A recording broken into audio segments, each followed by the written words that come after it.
Hey there, fellow skateboarding enthusiasts. Welcome back to the channel. Today, we're diving into something truly exciting that'll take your Tony Hawk's Pro Skater 1+2 experience to a whole new level. If you're anything like me, you've spent countless hours perfecting your tricks and lines in the game. But have you ever imagined designing your very own skate park, a digital canvas where your creativity can run wild? Well, that's exactly what we're going to explore in today's tutorial. Before we dive into the nitty-gritty of skate park creation, let's talk about why this matters. It's not just about placing ramps and rails. It's about unleashing your inner architect, connecting with a community that shares your passion. On my YouTube channel page, I've linked all the creators. There are many fantastic maps available here. Skateboarding has always been a community affair. This is how we connect and support each other. This is how I create my parks, but there's room for different approaches too. Check out the tips in the game when you first open the editor. Smart objects are particularly important among the objects, as you can shape them individually. You can also change their color. When using the snipping tool, it might be helpful to enable the option to connect objects directly. You can always deactivate it. Make sure there are no other objects under your objects, as sometimes during gameplay, the wrong objects are used for grinds, even if they're not visible.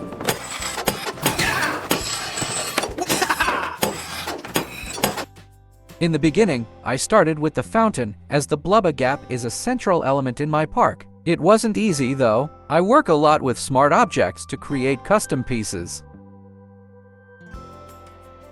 At the beginning, a lot of imagination is needed. I pay attention to where the sun is positioned to ensure the shadows are accurate and it doesn't get too dark. Additionally, I've examined the spot on Google Maps and in the skate game session. However, I don't want to create a direct copy. In the next step, I proceeded to design the park. I created grindable fences using smart rails, while also being mindful of the distance from the benches.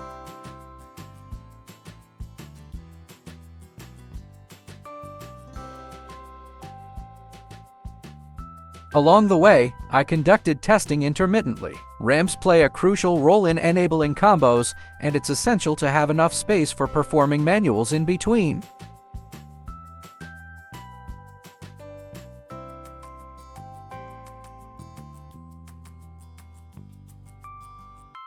Green areas hold great significance for me, particularly in the center, as this way, no matter where you skate, the plants are always within view.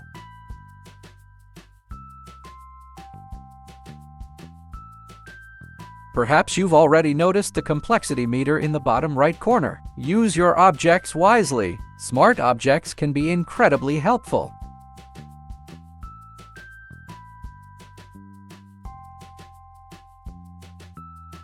I've added a few buildings in the background to give it a city-like feel. I'll fine-tune the colors and shapes later on. Details like the pillars contribute to the overall atmosphere.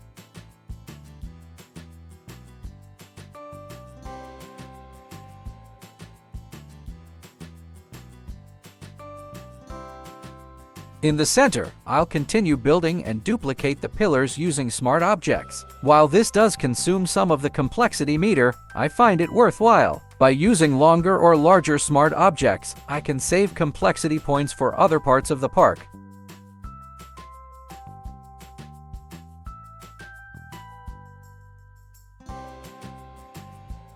In the next phase, I'll be constructing roads and crosswalks, which also add to the authenticity. At the ends of these streets, there's a long smart object that can be used as a ramp in combos from both sides. It's important that it isn't too high for this purpose.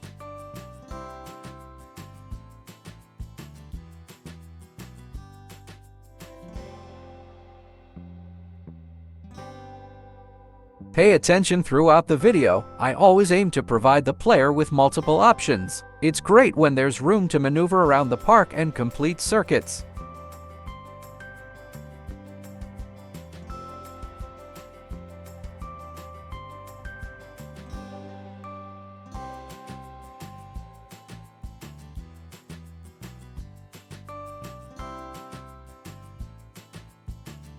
Time for the fountain. Here, I refer to Google Maps to understand how Blubba or even Black Hubba looks and recreate it using smart objects. Additionally, I make sure that it allows for combos to be performed on it.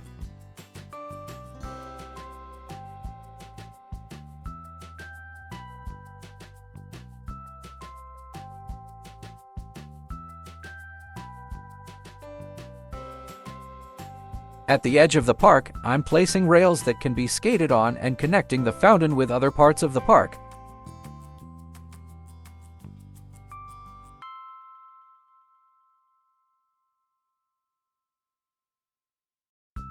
I've also added a green smart object, serving as a sort of subway station. Some might call it testing, but I like to think of it as pure fun.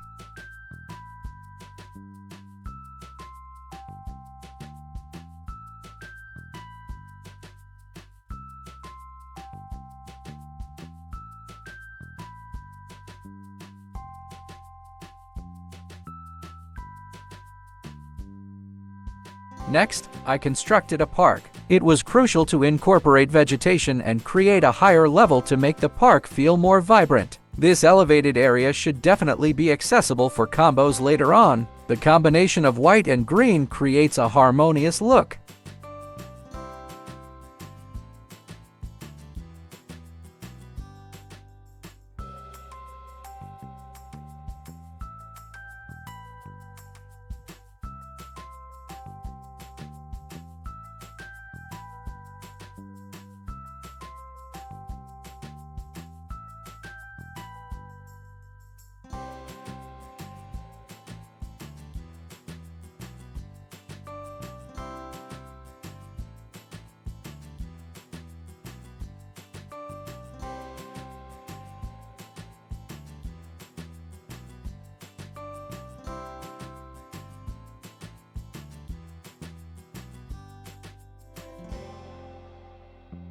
Once again, there are ramps here for combos. The walls are designed for wallies, allowing for some high-scoring tricks. Skaters absolutely love this move.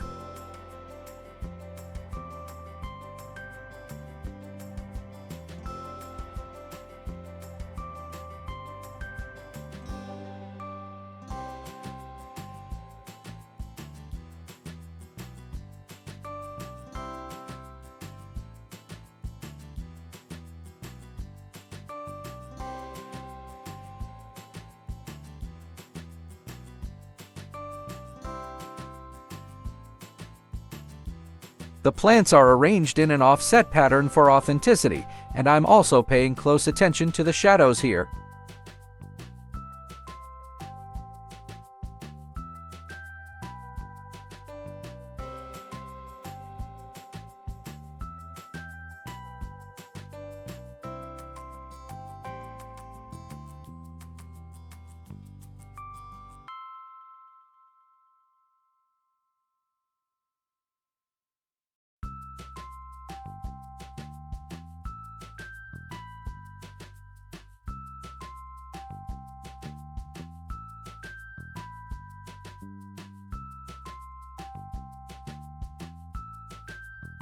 Finally, I've added ramps on the outer edges of the park to enable combos there as well. Diversity was a key factor even in this aspect. The blue barrier hides the sea and gives the impression of construction fencing, contributing to an authentic urban atmosphere. Additionally, the blue color provides a striking contrast. On the ramps, you can also perform shuffle-in, which boosts your multiplier.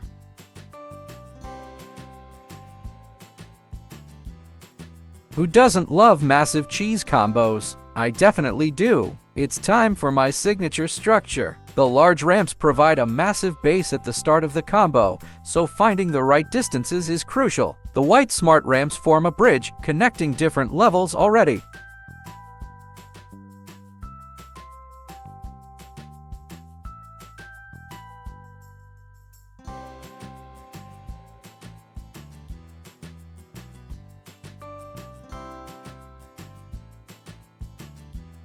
Seems to be working quite well. Kareem Campbell appears to be satisfied.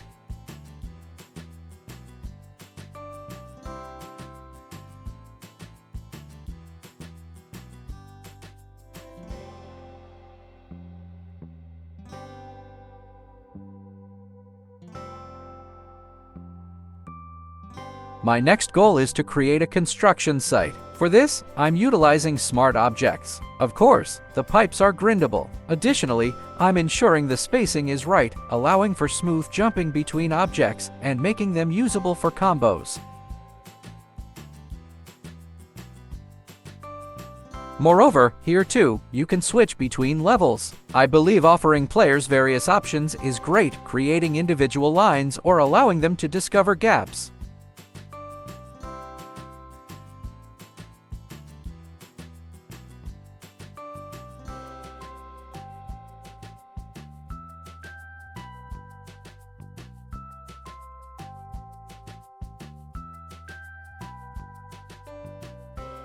Next up are the power lines. They provide an excellent opportunity to connect different levels and cover long distances on the map.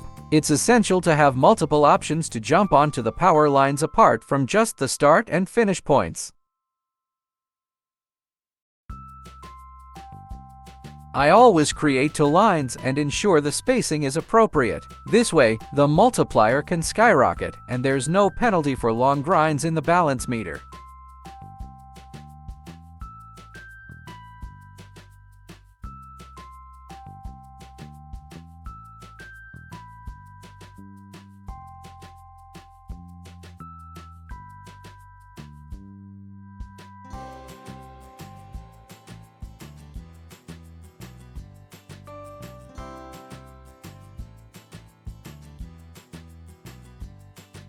As I did at the start, I've added another building with pillars. Additionally, there's a staircase at the entrance area and railings connected to other objects to allow for combos.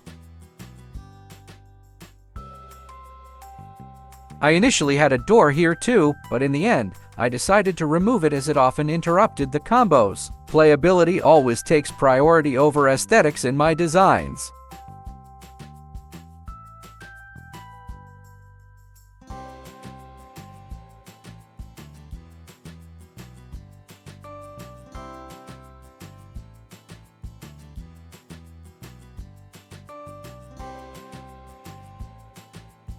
Now it's time for the vehicles. They should not only look realistic but also be skatable. I've used smart objects here as well. Ultimately, they're a compromise. I could have added more details, but that wouldn't have been favorable for the complexity meter.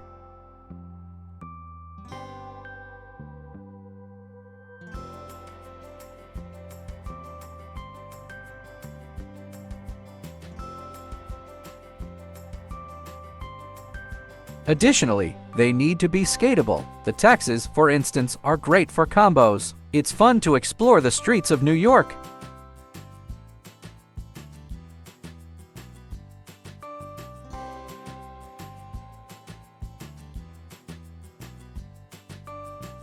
I approached the trucks similarly. Here, it's important that the spacing is right and that you can easily get onto them. That's why the yellow bus with the windows is placed in the middle to prevent getting stuck while grinding.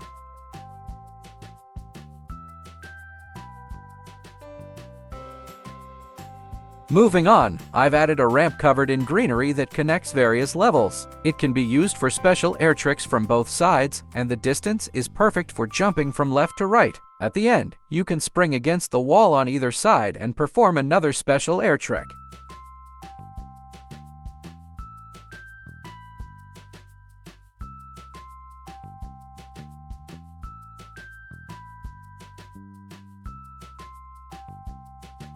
On the other side, I've employed a similar technique to construct the setup. Once again, there's a lot of greenery, and I'm making sure the ramps blend well with the other parts of my park. This setup doesn't add significantly to the complexity meter, but it does create a sense of scale when you're skating on the power lines, for example.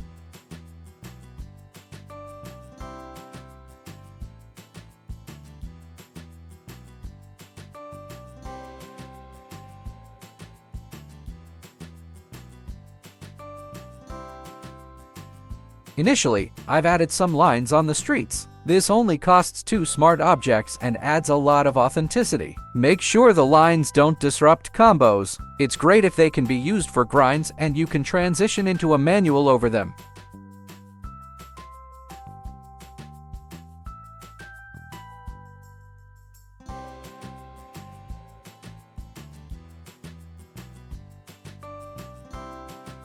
Small details like traffic cones or a bus stop enhance the authenticity. Advertising is also a must in a city. I'm forming logos using smart objects. When you stack 2 objects together, it can create an effect that resembles a neon sign.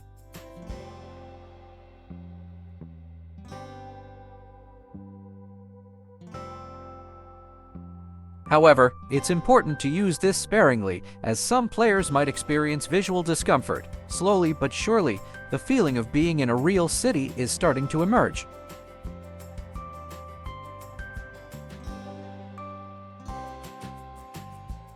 Adding a few more small details here and there, and then we'll move on to the combo booster. Take a smart rail, make it completely horizontal so you can jump into the air. On the way back, you should land somewhere, so add a vertical rail setup in parallel to allow for back and forth jumping. At each end, you'll find an opportunity for transfers.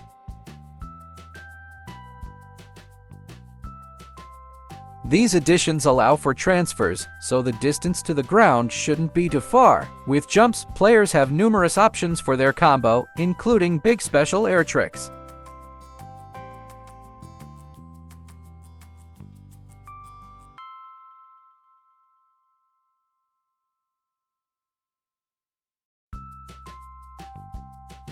It's always great to have goals. The Tony Hawk community on Reddit uses the following objectives: combo 5 cones, smash 5 chests, and find the secret gnome. These can be found in all my maps on Xbox and many of my PC maps as well. Additionally, the yellow and purple gaps are quite popular.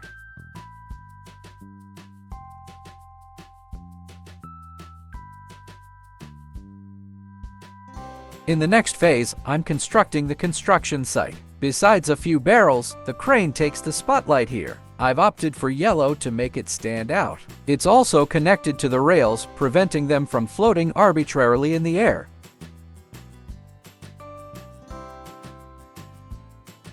The crane can be reached from the ground, allowing access to a higher level. Moreover, both vertical rails are strategically placed for combos.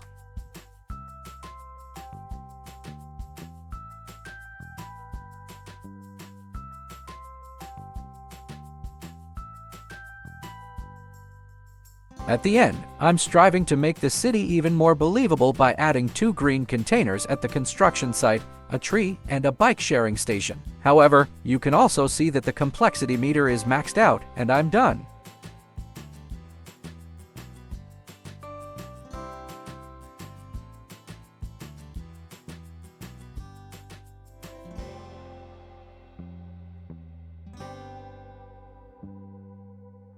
Gaps are always cool, so I'm calling this one the Crane Fly Gap. Secrets or Easter eggs are cool too. Where do you think the gnome is hidden? Finally, a small 28 million combo. I hope you enjoyed my tutorial. Perhaps you have some ideas for me too? There are also more hacks like invisible walls or the floating glitch, which allows you to fly. Let me know if you're interested in those. Below the video, I'll be linking to the Thiescap subreddit and the Discord forum. I recommend both sites, but please note that I don't take responsibility for their content. Every Wednesday, I visit maps from other players, and on Saturdays, I release videos about my parks or videos like this one. If you liked it, consider subscribing to the channel so you don't miss any videos.